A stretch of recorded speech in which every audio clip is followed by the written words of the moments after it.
Serie B-Win. Tutti i colori della passione.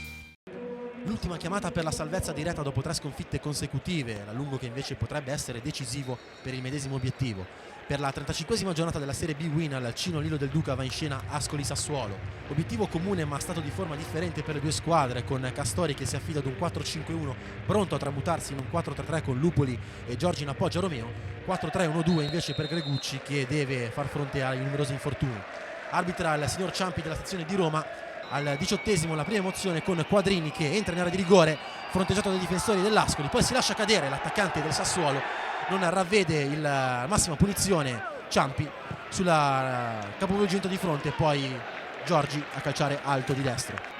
Ancora Quadrini, il migliore dei suoi, che poi ci prova col mancino dai 25 metri, è bravo però Mauro Antonio ad opporsi. Oggi al debutto il portiere ascolano.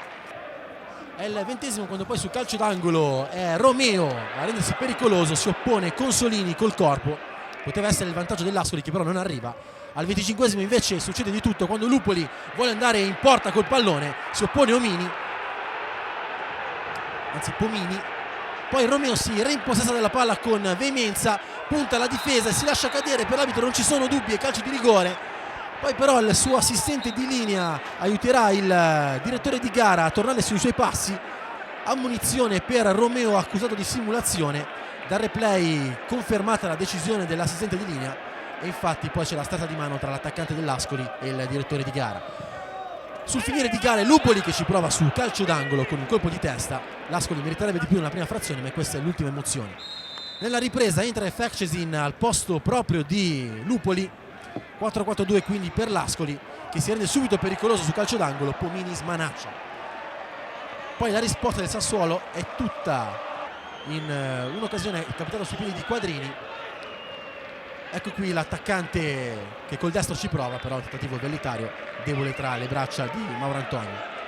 E Ascoli però che domina nel secondo tempo e Fekcesin va sulla destra, mette in mezzo su Romeo che si avventa sulla palla, ma il colpo di testa termina fuori sul secondo palo, però fuori purtroppo per i tifosi ascolani.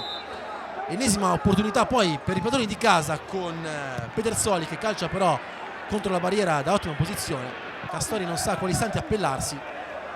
Sono numerose le occasioni capitate sui piedi degli attaccanti ascolani, come questa volta quando al 35esimo Moretti crossa, è ancora fuori dai pali la conclusione degli ascolani. Catellani ci prova a dare un po' di senso all'attacco del Sassuolo privo del suo bomber Salvatore Bruno, ma nulla da fare, nessun pericolo per Mauro Antonio, e invece Pomini che corre grossi pericoli. Ad esempio qua quando Giuliano al 38esimo prova un tentativo dai 30 metri, nulla da fare, Pomini è bravo a smanacciare in calcio d'angolo. Poi ancora Moretti ci prova sul finale di gara, ma niente da fare, il risultato non cambia, è 0-0, punto che muove la classifica soprattutto per il Sassuolo. Emiliani che avanza una quota 41, 37 punti invece per l'Ascoli che avrebbe sicuramente meritato di più, ma che vede allontanarsi forse definitivamente l'obiettivo salvezza diretta.